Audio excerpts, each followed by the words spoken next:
Pemirsa, berita Banjarmasin kembali hadir menjumpai PN hari ini dan kali ini lawan ulun Faya Putri. Sejumlah berita aktual dan beberapa informasi menarik lainnya telah kami siapkan. Berikut berita utama hari ini.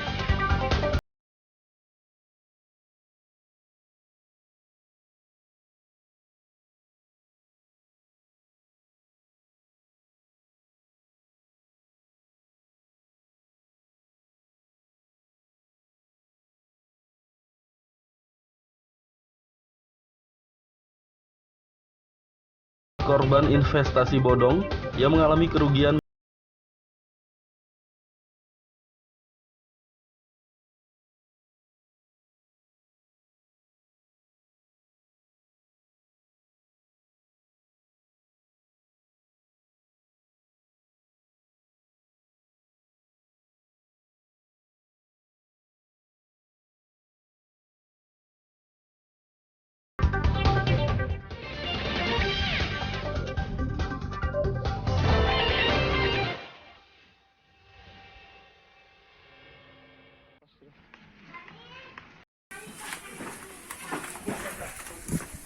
Tersangka berinisial MR yang melakukan pembunuhan terhadap korban berinisial S akhirnya berhasil ditangkap kepolisian Kabupaten Kota Baru di Kalimantan Timur.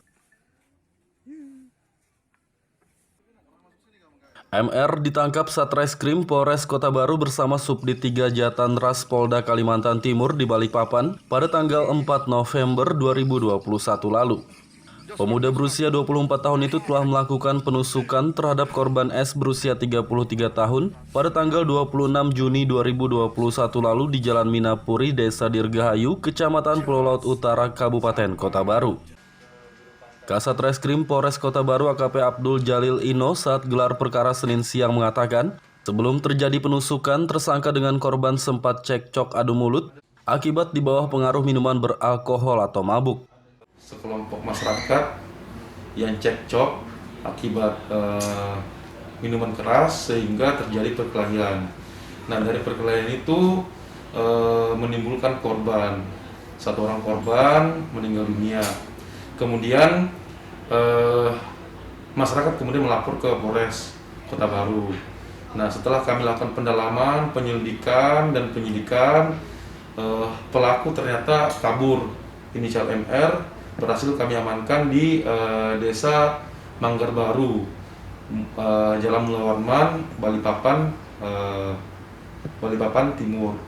Nah, jadi alhamdulillah pelakunya sudah kita amankan tanggal 4 November kemarin dan sudah kita bawa ke Polres Kota Baru untuk mempertanggungjawabkan perbuatannya.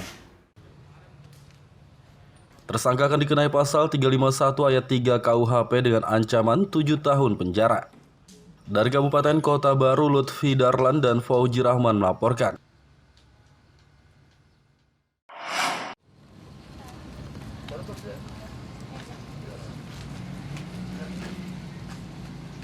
Sejumlah korban investasi bodong di Kabupaten Kota Baru melapor ke ruang sentra pelayanan kepolisian terpadu SPKT Polres Kota Baru pada Senin siang.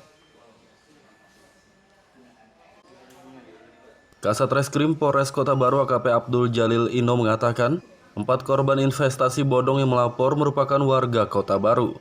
Mereka melapor telah mengalami kerugian sekitar 2 miliar rupiah akibat mengikuti investasi bodong yang dilakukan oleh 4 orang pelaku yang saat ini telah ditangkap oleh kepolisian Kabupaten Tanah Bumbu. Menurutnya pihak Polres Tanah Bumbu telah menginformasikan bahwa keempat pelaku mengaku sengaja menipu melalui investasi bodong dan sebagian korbannya merupakan warga Kabupaten Kota Baru. Beberapa warga kita, masyarakat kita yang merasa tertipu dengan adanya investasi bodong ini. Nah, pelaku kemudian diamankan oleh Polres Tanah Bumbu.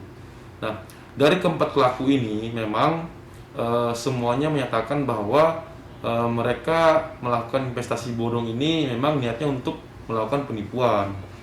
Nah, dari hasil yang kami laporan yang kami terima tadi daripada korban sendiri merasa tertipu. Jadi ada sekitar anggaran yang mereka setorkan itu ada sekitar 2 miliar rupiah. Sehingga ketika mereka melakukan penyetoran dengan bagi hasil, ternyata pada saat bagi hasil tidak sesuai yang diharapkan oleh pada si korban, sehingga mereka datang ke Polres Kota Baru untuk melaporkan si keempat pelaku. Polres Kota Baru masih membuka posko pengaduan bagi masyarakat Kota Baru yang merasa dirugikan akibat mengikuti investasi bodong tersebut. Dari Kabupaten Kota Baru, Lutfi Darlan dan Fauji Rahman melaporkan.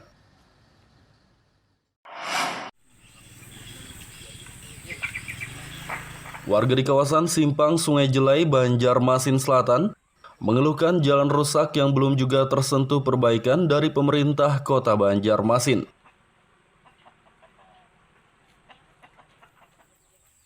Terpantau pada akhir pekan lalu, jalan yang terletak di ujung Kota Banjarmasin itu cukup memprihatinkan karena becek akibat diguyur hujan.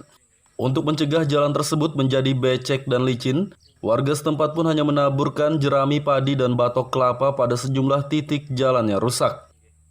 Tokoh masyarakat setempat, Mansah, mengatakan selama puluhan tahun ia tinggal di kawasan ini, pemerintah Kota Banjarmasin belum pernah memperbaiki kerusakan jalan tersebut. 96 kah? 96 lah. Waktu itu kami menggarap ini kan bagi timpu arwah Pabijo Bahari. Gotong royong abri masuk bisa. Bahari kan. Tapi berhubung jalan buntu kan, habis sampai itu Pak, sampai sekarang. Nah, ini penjalanannya kondisinya. Setelah itu kada lagi ada dibaiki. Kada ada lagi. Dari warga sendiri kada ada membaiki. Ada. Waktu dulu sampai ke sekolahan kan. Berjalan kawa, tapi sudah lama kelamaan rusak. Berapa kali warga sini membaiki seorang paman? Ya, ada kira 4-5 kali kan nyampaikan. Nah, jalan ini kan sungainya banyak nih. Membaikinya kayak apa tuh? Kayak bahan-bahan yang seadanya di sini aja. Seadanya, gotong royong, minta ala kadarnya kan sumbangan dari masyarakat. Pakai sabut nyur kan lah. Ini pakai jembatannya nukar galam kan jembatannya. Nah, kada ada jembatannya ada kawan bareng, sungai banyak.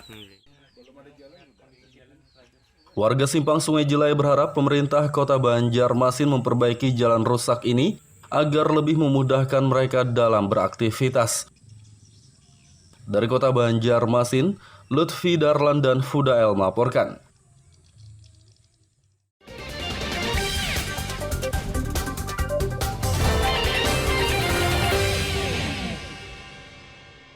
Pemirsa, masih bersama kami dalam Habar Banjarmasin. Gesan pian yang hanyar bergabung, berikut Habar Banjarmasin utama hari ini.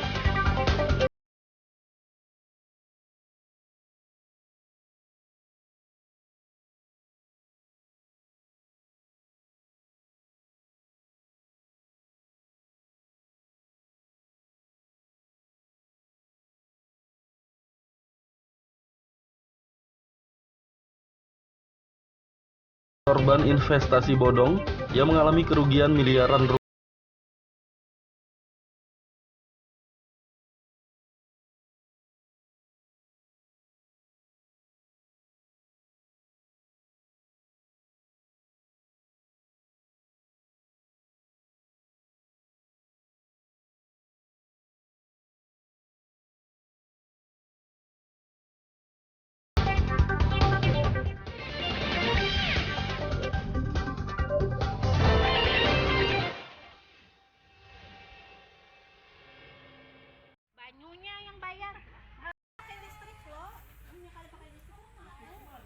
Warga di 6 RT kawasan Alalak Tengah, Banjarmasin Utara mengeluhkan air bersih dari PDAM tidak mengalir selama sepekan terakhir.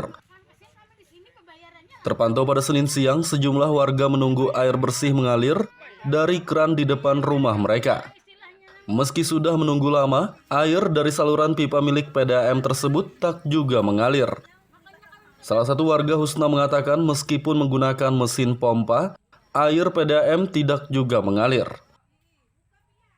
Perbaikan sekalinya mau jalan setengah 2 hari aja. Ini sampai ini macetnya sudah setengah bulanan lebih. Sudah kami jatuh, anggaplah setengah 2 bulanan jalannya nak ada jalan nih. Kan kami minta bantuan nah kayak apa caranya nih supaya beban PDAM ambil tindakan RT 14, 15, 13, 12, 11, pokoknya dikasih itu. Itu yang setengah bulan tadi itu apa kada mengalir sama sekali kah? Kan ada Cuma mengalir malam aja dulu, misalnya.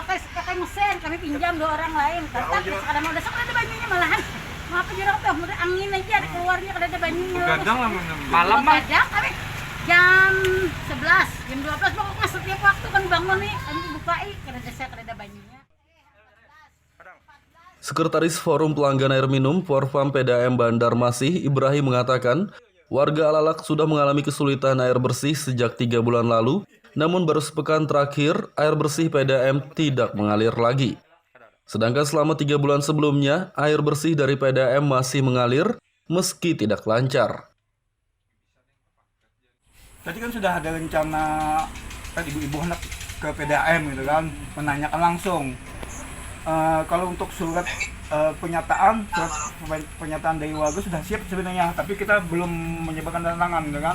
Kita melihat PDAM dulu bagaimana manajemennya mengatasi masalah ini.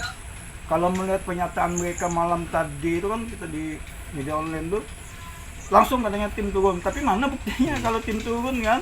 Sementara sekarang masih macet. ada tenggat waktu pada PDAM berapa lama kalau ada beres juga? Kalau kita itu 3 hari sebenarnya. 3 hari lah. Tapi kita beri waktu lagi lah. 3 hari diberi waktu lagi. Tanggal lagi ya. 3 hari. Apakah besok kalau bisa lah dilihat hasilnya bagaimana? Padahal gini pengusaha. Terputusnya distribusi air bersih yang dialami warga Alalak Tengah sudah dilaporkan kepada pihak PDAM Banjarmasin. Mereka berharap pihak PDAM segera menanggapinya. Dari Kota Banjarmasin, Lutfi Darlan dan Fudael melaporkan.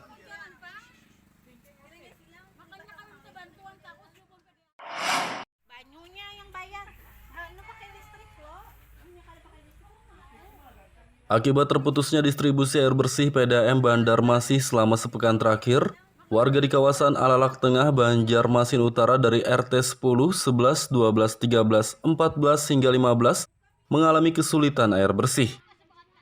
Warga pun terpaksa menggunakan air sungai untuk memenuhi kebutuhan sehari-hari seperti mandi dan mencuci pakaian. Namun selama menggunakan air sungai, sebagian warga mengeluhkan terserang penyakit kulit hingga mengalami gejala gatal-gatal. Mandi di batang, makin begatal awak mandi di batang. Nah kayak apa banyunya kan ada layak lagi banyu di batang nih pada dipakai lah. Lihat kalau mengaramput mah lihat sih awak kegatalan nah lihat sih lah. Nah kayak apa sos banyu kada jalan di PD banyu. Banyu sungai. Banyu tuh kada apa kada layak lagi. Kan banyu bekas apa jurang limbah lah. Kayu segalaan. Iya nak kayak apa juang kami ini? Cucuku. Gatalan dua macam dia kami tawak nasi. Ada di rumahnya. Di darat. Kami sekeluarga nih lah lihat ini nasi cucu jadi ya juga gatalan tuh pokoknya kesian. Manajer Produksi dan Distribusi PDAM Banjarmasin Walino mengatakan, penyebab terputusnya distribusi air bersih di kawasan Alalak Tengah akibat kebocoran pipa di 18 titik. Pihaknya sudah menemukan 16 titik kebocoran pipa dan telah memperbaikinya, namun 2 titik kebocoran lainnya masih dalam pencarian. Di sana kita temukan 18 titik kebocoran. Nah, 18 titik ini sangat berarti buat wilayah pelayanan yang sangat kritis. Nah, ini begitu kita temukan hari Jumat, langsung dilanjut di tim posko 24 jam. Dari 18 itu sisa 2. Nah, di 2 ini masih kita kejar hari ini. Ya, karena belum ketemu titik bocornya. Memang sumbernya ada, indikasi bahwa itu air kita ada, tapi titik tepatnya di mana masih kita cari. Kan itu. Berarti penanganan sementaranya tadi dipindahkan jaringannya. Yang pertama kita dropping dengan mobil tangki. Nah, terus kita skala kecilnya di jaringan, kita evaluasi, ya memaksimalkan fungsi jaringan. Harusnya sekunder ke tersier ya kita kembalikan ke itu. Waktu itu masih tersier ke tersier. Walino menambahkan pihaknya akan melakukan penanganan jangka pendek terhadap kebocoran pipa tersebut agar air bersih dapat kembali didistribusikan kepada warga Alalak Tengah. Sedangkan jika melakukan penanganan jangka panjang dengan penggantian pipa dapat memakan waktu sekitar 1 bulan. Dari Kota Banjarmasin, Lutfi Darlan dan Fudael melaporkan.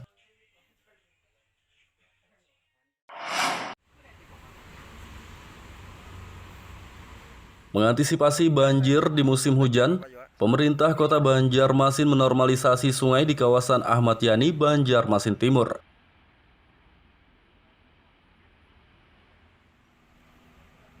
Terpantau pada akhir pekan lalu, normalisasi sungai di kawasan tersebut dikerjakan oleh pihak Dinas PUPR Banjarmasin dengan mengeruk sedimentasi lumpur dengan sejumlah ekskavator. Wali Kota Banjarmasin Ibnu Sina mengatakan, normalisasi sungai Ahmad Yani dilakukan untuk mengantisipasi banjir seperti yang terjadi di awal tahun 2021 lalu.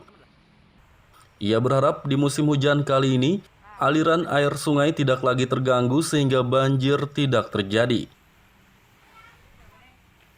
Pak, untuk yang kelanjutan normalisasi sungai sampai saat ini berapa persen Pak?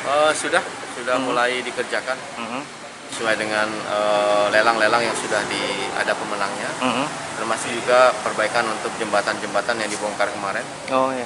Ada 5 titik di sepanjang Ayani yang sudah akan dikerjakan. Fokusnya untuk pengerukan dan Veteran, Ayani, Sungai Guring, dan sekitar. Untuk antisipasi banjir dulu. Selain menormalisasi sungai di kawasan Ahmad Yani, pemerintah Kota Banjarmasin juga menormalisasi sungai di kawasan Veteran dan yang lainnya. Dari Kota Banjarmasin, Lutfi Darlan dan Fudael melaporkan.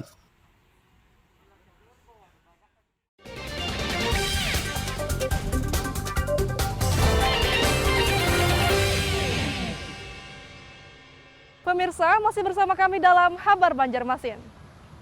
Gesan pian yang hanyar bergabung, berikut Habar Banjarmasin utama.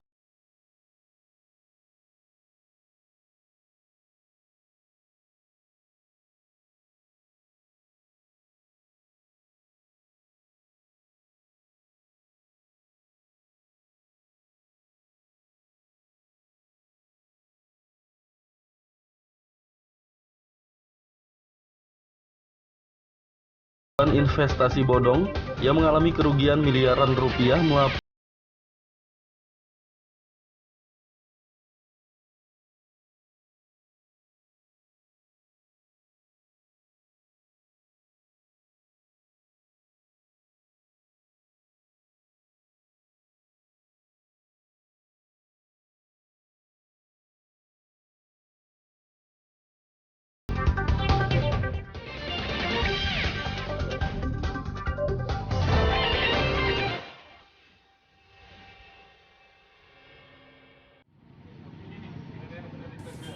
mempercepat pemberian vaksin bagi masyarakat. Pemerintah Kabupaten Tapin menggelar vaksinasi COVID-19 bagi pelajar dan guru. Vaksinasi COVID-19 digelar di Sekolah Menengah Pertama SMP Negeri 1 Rantau di kawasan Rantau Kiwa, Tapin Utara pada Senin pagi. Kegiatan vaksinasi dosis pertama dan kedua dengan menggunakan vaksin Sinovac ini diikuti puluhan pelajar dan guru SMP Negeri 1 Rantau. Bupati Kabupaten Tapin, Arifin Arpan mengatakan, vaksinasi ini digelar untuk mempercepat capaian target vaksinasi COVID-19 Kabupaten Tapin. Nah, mudah-mudahan vaksin yang kita laksanakan ini mengejar supaya tatap muka itu tidak ada anak sekolah yang tidak hadir. Makanya kami anjurkan apabila mereka akan isinya tidak divaksin, otomatis mereka belajar di rumah. Belajar di rumah sampai kapanpun kan nggak mungkin kecuali COVID-19 selesai. Nah, karena ini kan belum selesai, otomatis kan kita minta dengan hormat. Harapan kita supaya orang tuanya bisa memberikan kesempatan untuk divaksin. Tidak terkecuali orang tuanya juga. Kalau boleh suami istri datang kalau belum divaksin. Nah, supaya nanti tatap mukanya itu tidak ada lagi anak sekolah yang tidak tatap muka. Sudah tatap muka semua lah. Hingga saat ini capaian target vaksinasi COVID-19 Kabupaten Tapin 31,74% atau 46.586 orang dari 146.000 penduduk. Dari Kabupaten Tapin, Lutfi Darlan dan Abdillah melaporkan. 2 tahun lebih ulun ini kan ada acara seperti ini. Sempat dinonaktifkan selama 2 tahun, pos pelayanan terpadu atau posyandu di Kota Banjarmasin kembali diaktifkan oleh pemerintah setempat.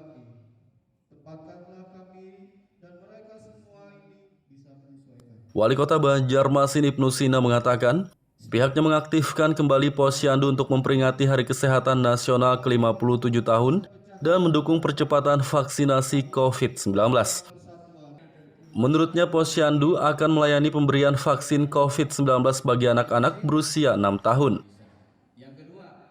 Nah, ingin kami pastikan bahwa kader-kader Posyandu juga bisa mendorong untuk percepatan vaksinasi.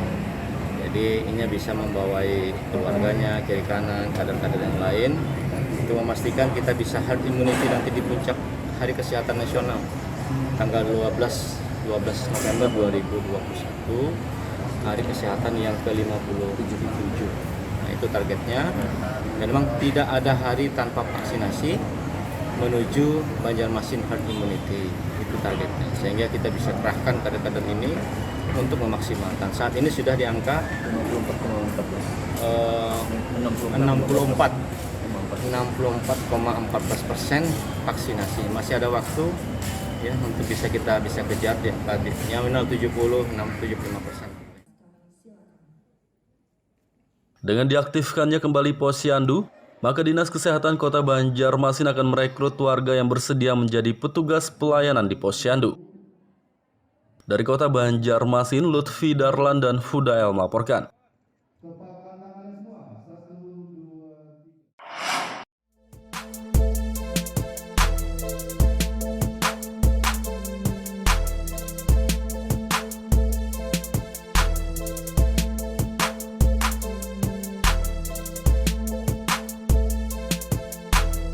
Di Desa Sidomulyo, Kecamatan Kelumpang Hulu, Kabupaten Kota Baru, ada tempat usaha pembuatan kerajinan limbah kayu ulin yang begitu kreatif. Selain mengandung unsur karya seni, kerajinan berbahan limbah kayu khas Kalimantan yang biasa disebut kayu besi ini juga bernilai ekonomi cukup tinggi.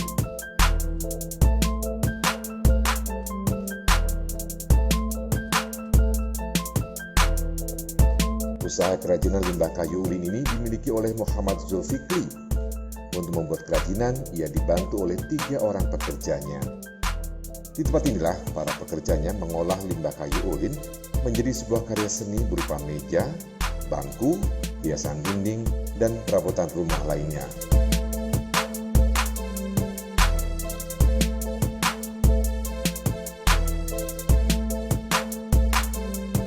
Meski hanya dibuat dari limbah dan berbentuk tidak beraturan, hasil kerajinan yang dibuatnya cukup unik dan menarik serta bernilai ekonomi cukup tinggi.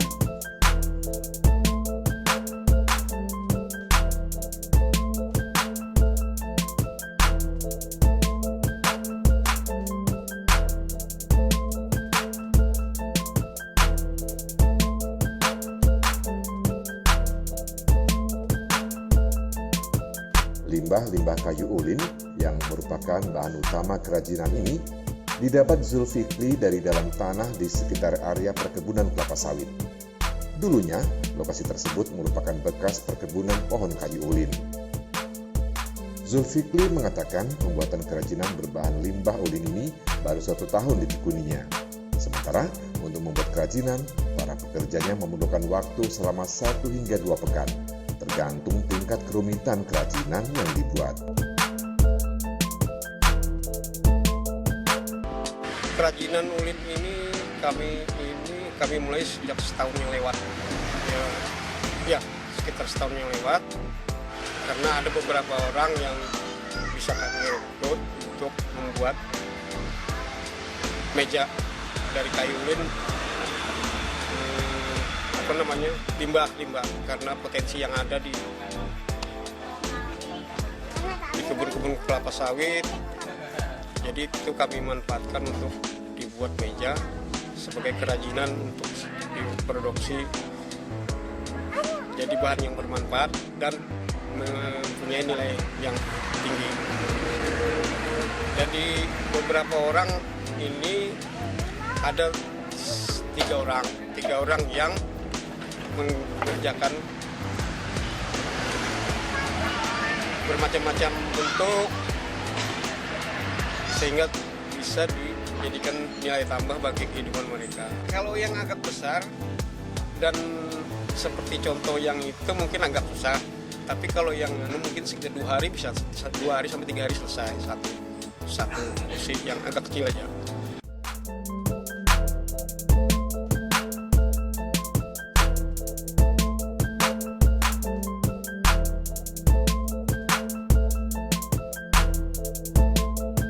Meski kerajinan ini hanya terbuat dari limbah kayu ulin, harganya cukup tinggi, yakni berkisar antara 2 juta rupiah hingga puluhan juta rupiah.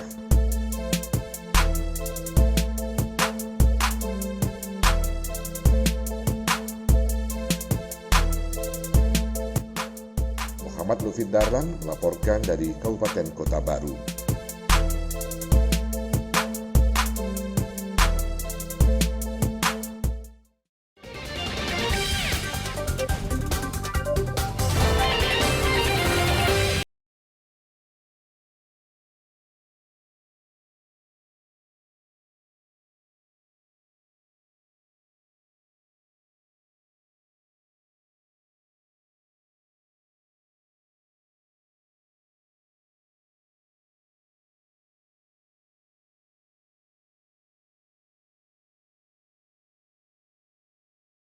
Korban investasi bodong yang mengalami kerugian miliaran rupiah.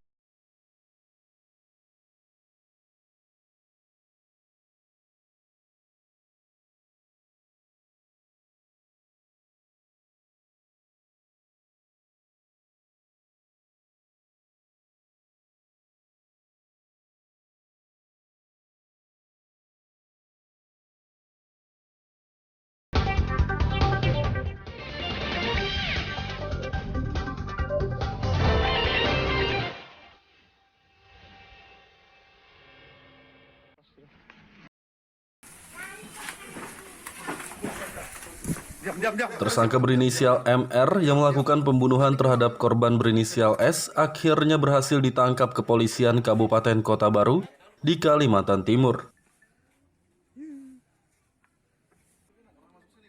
MR ditangkap Satreskrim Polres Kota Baru bersama Subdit 3 Jatanras Polda Kalimantan Timur di Balikpapan pada tanggal 4 November 2021 lalu. Pemuda berusia 24 tahun itu telah melakukan penusukan terhadap korban S berusia 33 tahun pada tanggal 26 Juni 2021 lalu di Jalan Minapuri, Desa Dirgahayu, Kecamatan Pulau Laut Utara, Kabupaten Kota Baru. Kasat Reskrim Polres Kota Baru AKP Abdul Jalil Ino saat gelar perkara Senin siang mengatakan, sebelum terjadi penusukan, tersangka dengan korban sempat cekcok adu mulut akibat di bawah pengaruh minuman beralkohol atau mabuk. Sekelompok masyarakat yang cekcok akibat minuman keras sehingga terjadi perkelahian. Nah, dari perkelahian itu menimbulkan korban. 1 orang korban meninggal dunia. Kemudian masyarakat kemudian melapor ke Polres Kota Baru. Nah, setelah kami lakukan pendalaman, penyelidikan dan penyidikan, pelaku ternyata kabur. Inisial MR berhasil kami amankan di Desa Manggar Baru, Jalan Mulawarman, Balikpapan Timur. Nah, jadi alhamdulillah pelakunya sudah kita amankan tanggal 4 November kemarin dan sudah kita bawa ke Polres Kota Baru untuk mempertanggungjawabkan perbuatannya.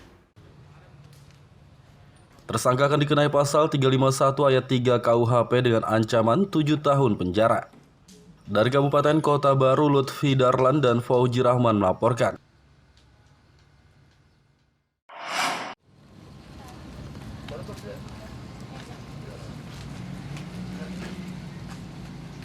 Sejumlah korban investasi bodong di Kabupaten Kota Baru melapor ke ruang sentra pelayanan kepolisian terpadu SPKT Polres Kota Baru pada Senin siang.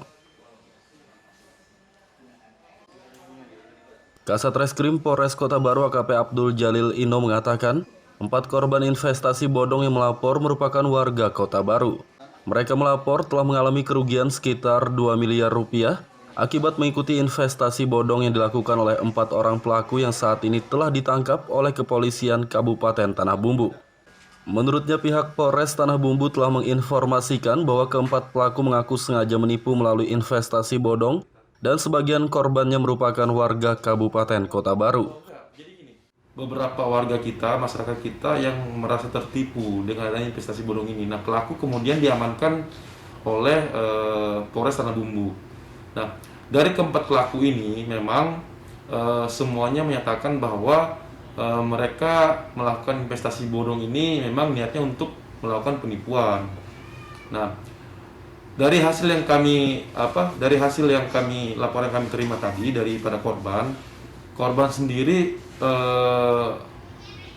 merasa tertipu. Jadi ada sekitar anggaran yang mereka setorkan itu ada sekitar 2 miliar rupiah, sehingga ketika mereka melakukan penyetoran dengan bagi hasil, ternyata pada saat bagi hasil tidak sesuai yang diharapkan oleh pada si korban, sehingga mereka datang ke Polres Kota Baru untuk melaporkan si keempat pelaku. Polres Kota Baru masih membuka posko pengaduan bagi masyarakat Kota Baru yang merasa dirugikan akibat mengikuti investasi bodong tersebut. Dari Kabupaten Kota Baru, Lutfi Darlan dan Fauji Rahman melaporkan.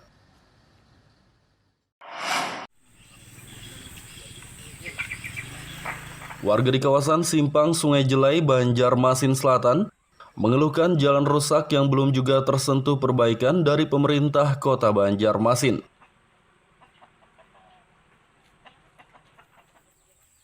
Terpantau pada akhir pekan lalu, jalan yang terletak di ujung Kota Banjarmasin itu cukup memprihatinkan karena becek akibat diguyur hujan. Untuk mencegah jalan tersebut menjadi becek dan licin, warga setempat pun hanya menaburkan jerami padi dan batok kelapa pada sejumlah titik jalan yang rusak. Tokoh masyarakat setempat, Mansah, mengatakan selama puluhan tahun ia tinggal di kawasan ini, pemerintah Kota Banjarmasin belum pernah memperbaiki kerusakan jalan tersebut. 96 kah? 96. Waktu itu kami menggarap ini kan bagi Timpu Arwah Pabiju Bahari. Gotong royong abri masuk bisa. Bahari kan. Tapi berhubung jalan buntu kan, habis sampai itu sampai sekarang. Nah, ini penjalanannya kondisinya. Setelah itu kada lagi ada dibaiki. Kada ada lagi. Dari warga sendiri kada ada membaiki. Ada. Waktu itu sampai ke sekolahan kan. Berjalan kawa, tapi sudah lama kelamaan rusak. Berapa kali warga sini membaiki seorang paman? Ya ada kira 4-5 kali kan nyampaikan. Nah, jalan ini kan sungainya banyak nih. Membaikinya kayak apa tuh? Kayak bahan-bahan yang seadanya di sini aja. Seadanya gotong royong, kita ala kadarnya kan sumbangan di masyarakat. Pakai sabut nyur kan lah. Ini pakai jembatannya nukar galam kan jembatannya. Kan ada jembatannya udah kawan bareng, sungai banyak. Warga Simpang Sungai Jelai berharap pemerintah Kota Banjarmasin memperbaiki jalan rusak ini agar lebih memudahkan mereka dalam beraktivitas. Dari Kota Banjarmasin, Lutfi Darlan dan Fudael melaporkan. Pemirsa, informasi tadi sekaligus menjadi penutup perjumpaan kita kali ini. Ulun Faya Putri lawan Buhan Redaksi mengucapkan selamat beraktivitas. Sampai jumpa.